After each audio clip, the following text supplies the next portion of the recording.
Welcome back to our channel, G&S Travels. For those of you that don't know us, my name's Jill and this is Sean. It's the 22nd of June and we are in Italy. We left home the end of May. So far we have travelled the east coast of Italy, seeing some amazing things.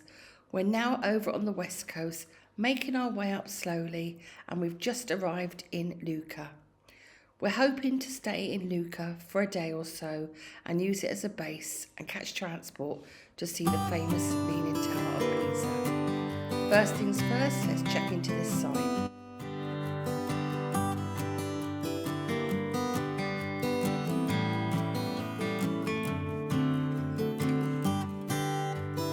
So we've just arrived in Luca.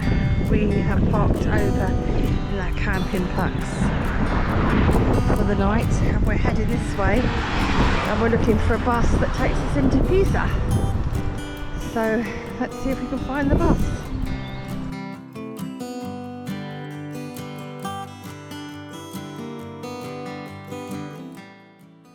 So here we are, we're making our way to the train station. So we've got Pisa and we're following the city walls, and there's one of these statues that is along our way. And there we have a river that's running through the city. Unfortunately for us, there was no buses that day, but we did manage to get on a train. It dropped us off at Pisa Central. It was rammed with tourists. They were all wanting to get that picture. Come on, of course we joined them.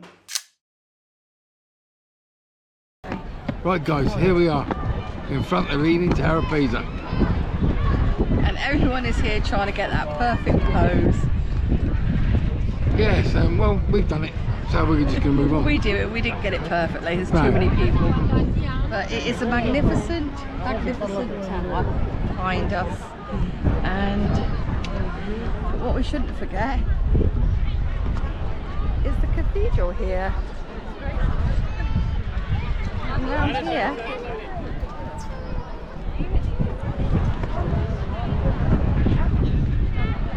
there we go. There is your tower. We weren't that long in Pisa, just enough to have a look around and take the photographs that we wanted. But it was really nice to tick that off our list, I must say. And how that tower is still standing, I have not got a clue. Once back in Luca, we walked under the city walls. We came across a World War II reenactment society. It was quite interesting to look around. Mr. D thought so anyway. That is the Catholic Cathedral in Luca, St. Martin. And on the front lawn, it looks like there's a dog class going on. Lots of dogs down there anyway. And that's a nice view of the Catholic Cathedral there. So this seems to be the main shopping street.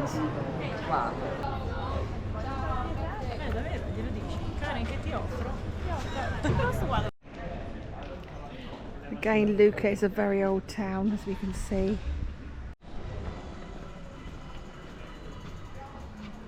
Big clock tower there.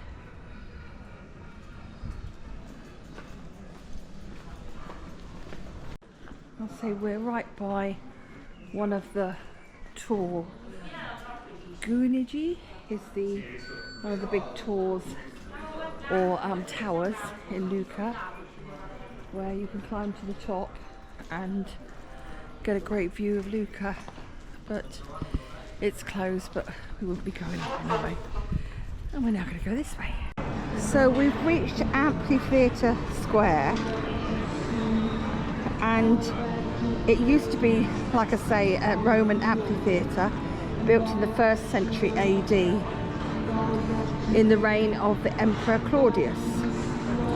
It was originally outside the city walls, very large, having 54 arches and could seat 10,000. Public meetings as well as games and dramas were held in this arena. I'm just panning round, as you can see, as it goes in a complete circle. But in the 6th century AD, during the Gothic Wars, the amphitheatre became a defensive liability because of its size and position. So it was fortified by closing the outer arches.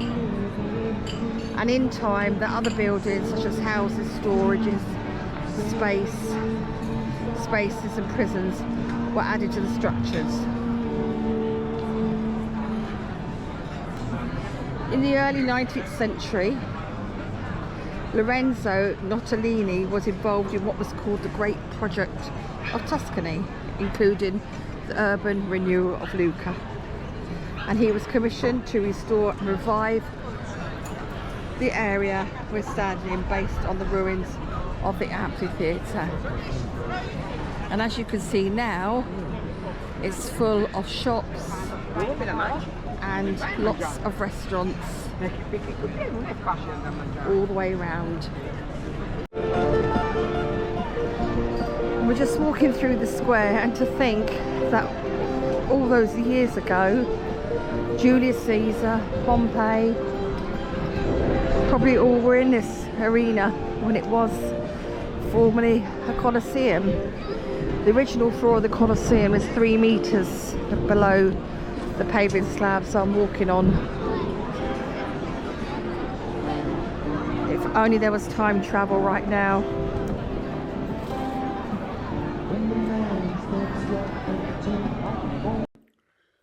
We wandered around the streets, slowly making it back to where we parked our van. Everywhere in Luca you turn, there's a small church. Look at this old one with its little bells up there, its little statue. The detail on the churches still remains today.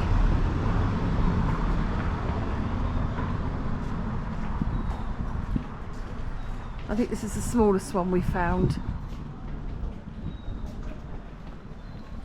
Just walking alongside of it now. If I come back, there's Mr. D having a good look. Very small. The church is called the Santa Maria della Rosa. And there, they've got these little maps of Luca wherever you go. And this is one of the city gates. I think there's 11 in total around Luca. So we're just going and leaving the old city behind us now.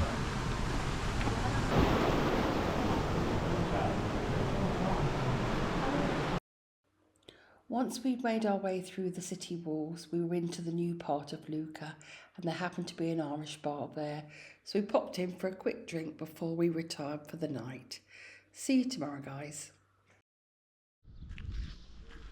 Right, good morning. So last night we spent the night in Camping Lubrini in Luca. It's €10 a night with no services, but it's a very quiet night, really good night's sleep.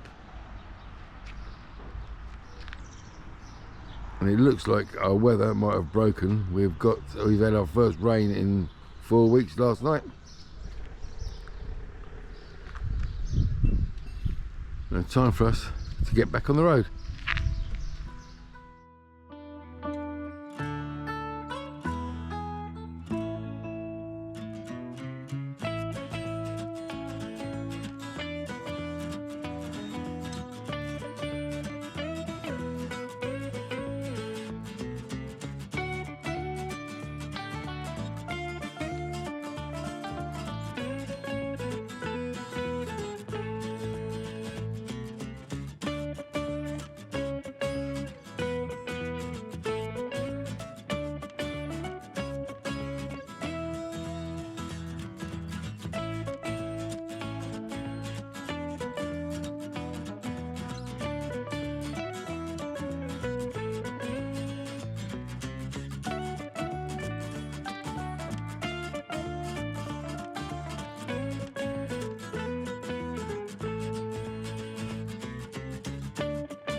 Yes, we've woken up to our first wet day basically, and it's chucking it down.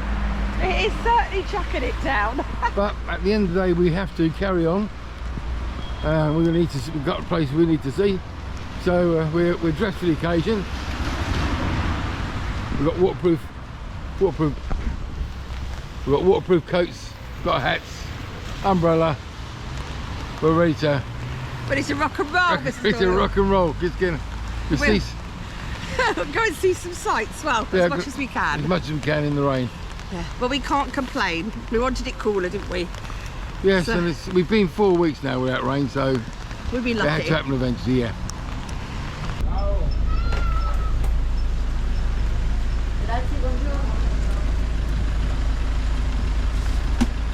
So this is the bus we just got into town, and it has a grand total of 8 seats.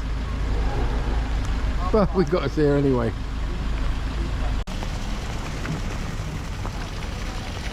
This is quite pretty.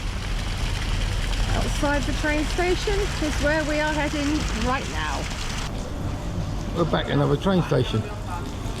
We're waiting for the train to take us to Santa Margherita. Then we get the bus to Portofino. Then we're going to get a bus to Portofino. And we might get a boat back if we're lucky.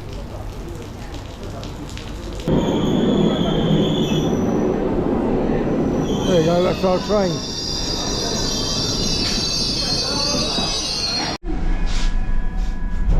So we're on another bus now to Portofino, and we're going to be going on, I think it's 40 minutes. And Mr. D mislaid his glasses, so he popped into the pharmacy and bought some new glasses. Looks like a minion. Very nice. No, we don't.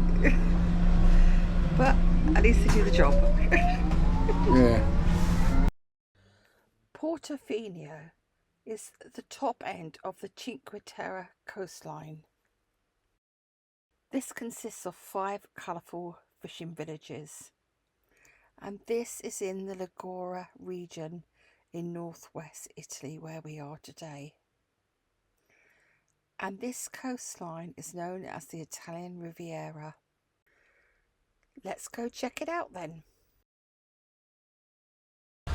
So guys, we've arrived in Portofino and it's raining still, but we're going to go and explore what it's like. It's a very small road. It came along the coast, which was really nice. So let's go down here and see what it's all about.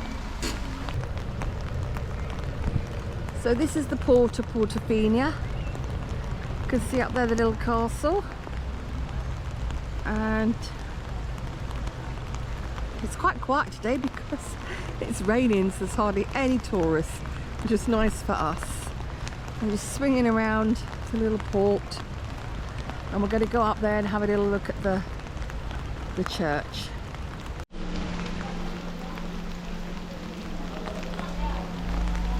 And this is the church of St. Martino.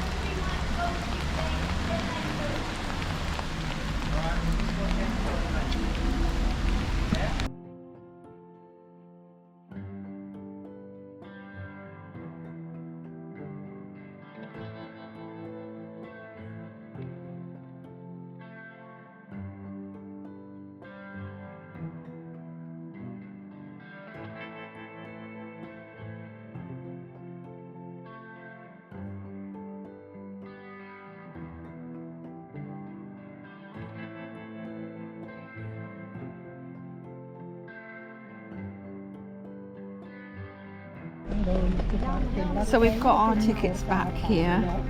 It's €11 back to Rapalla, and this is the ferry boat.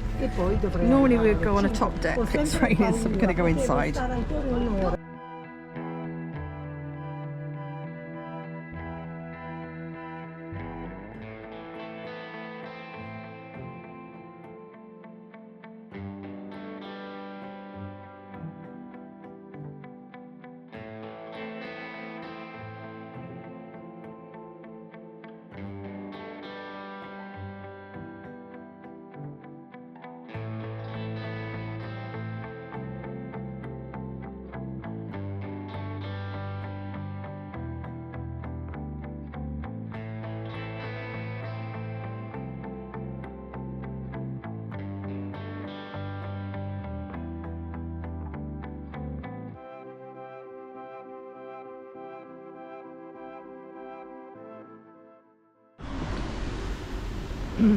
So we have got bruschetta for lunch. Mr. D has pesto, a bit more upmarket than mine, because I've just got classic. Is it nice? And a nice coffee to go with it. Okay, so right opposite where we at is this lovely musical monument, and if you come close, Mr. D, and look up there, that is all opera. It's representing opera. Really beautiful, isn't it? It is very beautiful. That fresco is really old as well. Yeah, really, really old. And I think they still use this today to have concerts and singers in, you know, in the town when events are on and everything.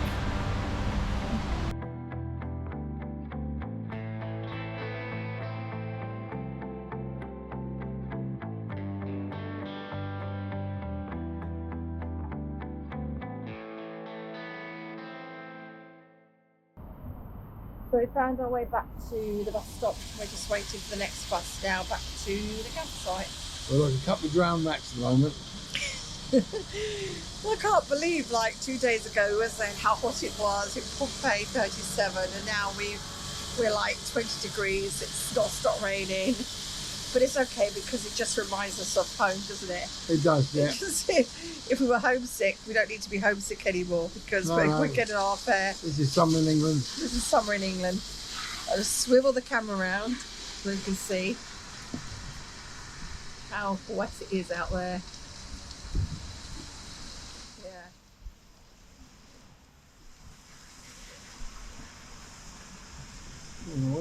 And all the guys are out trying to sell you umbrellas at the moment instead of like key rings and magnets. They're trying to sell you umbrellas. They've always got a backup plan, haven't they? Oh yeah, of course they have, yeah. Never mind, let's go back to the campsite. Could maybe have a nice cup of tea when we get back, and a couple of bickies maybe, and maybe a little rest before we decide where we're going next, because we've got to decide which way we're going home now, because tomorrow we'll be leaving the campsite and heading towards France. Yep. We were going to go over the mountain pass, but we have to check the weather because it's obviously horrendous pass, so we will see which way. Welcome to Rapello in the rain.